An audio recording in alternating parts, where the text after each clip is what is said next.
Welcome to week 8 of the Tim and Chuck Show, presented by Batt and Stevens Body Shop. I am Tim McDonough, joined by my esteemed colleague Chuck Martinez-Brandon. We're here at Frickers with a nice spread of food, Chuck. We've got some barbecue, a little pork, little smoky quesadillas. We've got some what is that? Garlic parmesan? Garlic parm chicken chunks. Yeah, we're ready to go. And protein is loaded and ready. Yeah, Chuck, a big thank you to the Fairview cheerleaders for that introduction. I think this is the first time they've ever been on the show. That's awesome. Great new addition. Hopefully they'll make more appearances in the future. Yeah, they had the pom-poms going for us. That was very nice. Yes. Now, Chuck, we've got some video highlights to show you, which we have been showing every week. Now, Ethan was not on location this past week. Joe Cadula was shooting for us. We had to bring in the backup. Yeah, let's talk about, we filmed the Ayersville-Fairview game. A lot of people on the reservation last week, Chuck. Yeah, there were. Great crowd, and even though the sun went down and it got chilly, but boy, they stuck it out, and just a lot of excitement, a lot of electricity in the air there. Now Joe got shots of the Fairview sideline. Now, you being the defensive coordinator at Ayersville, how did the fans look on your side? Yeah, we had a lot of fans. We've been traveling real well this year. Of course, winning always helps that, but we've been getting a lot of alumni that are coming back to watch the game, and they'll come down on the field and talk to our kids or talk to us in the locker room, and that's just great stuff. Well, Chuck, like I said, you're the defensive coordinator. Fairview put up quite a few points. Yeah, got a little hairy there for a while.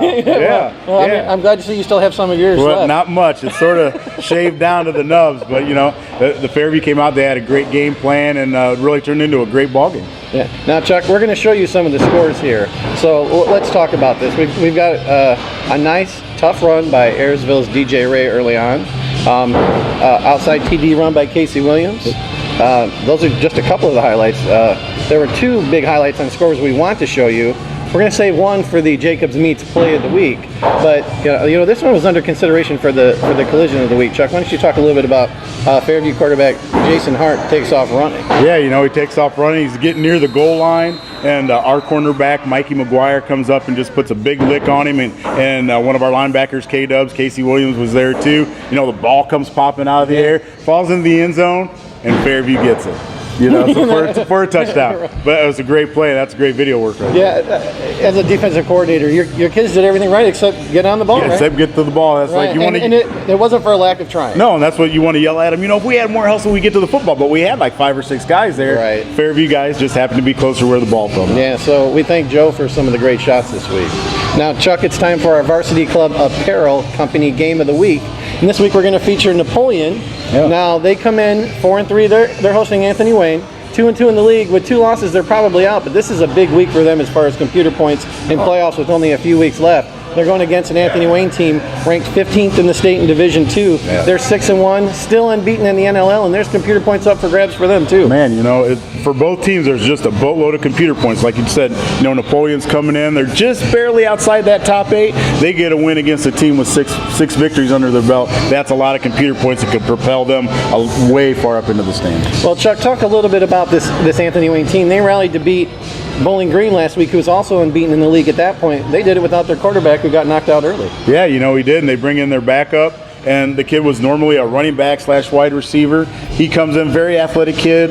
He sees a seam, he gets upfield quickly, and he's just a great athlete. So Napoleon's really going to have their hands full trying to keep this kid in check again this week. Evan Brown's his name, and I think he accounted for something like 243 of their 307 yards. That's phenomenal. That's really good. So he's what you would call a dual threat quarterback. That's right. Because he also threw for 113 and made some big plays when they needed him. Yeah, slash his back.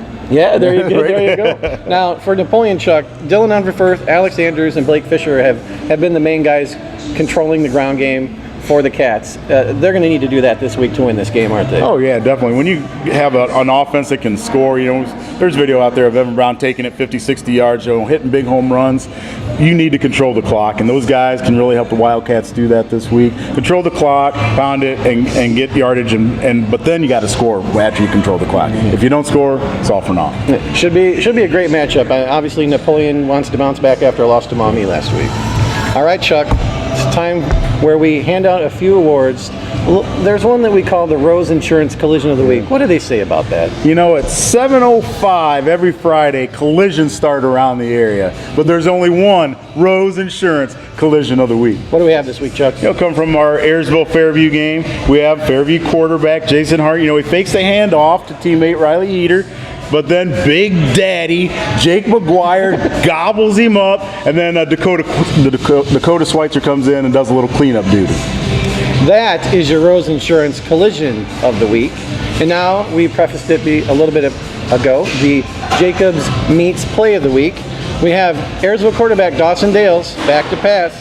He delivers a near perfect spiral to a leaping senior Jacob Miller, who's behind the defense. Now Mark's going to play this in slow motion. You can see he doesn't have the ball until he secures it when he gets on the ground for the score. Nice Great pass and catch. Yep, great job those guys. Yeah, and that is our Jacobs Meets Play of the Week. And now, Chuck, we're going to wrap this up, and I just have to ask you one thing. Any words of wisdom? Well, you know, Tim, you talked about our defense giving up a lot of points, and I look at that Michigan-Rutgers game, and Michigan put up a lot of points, you know.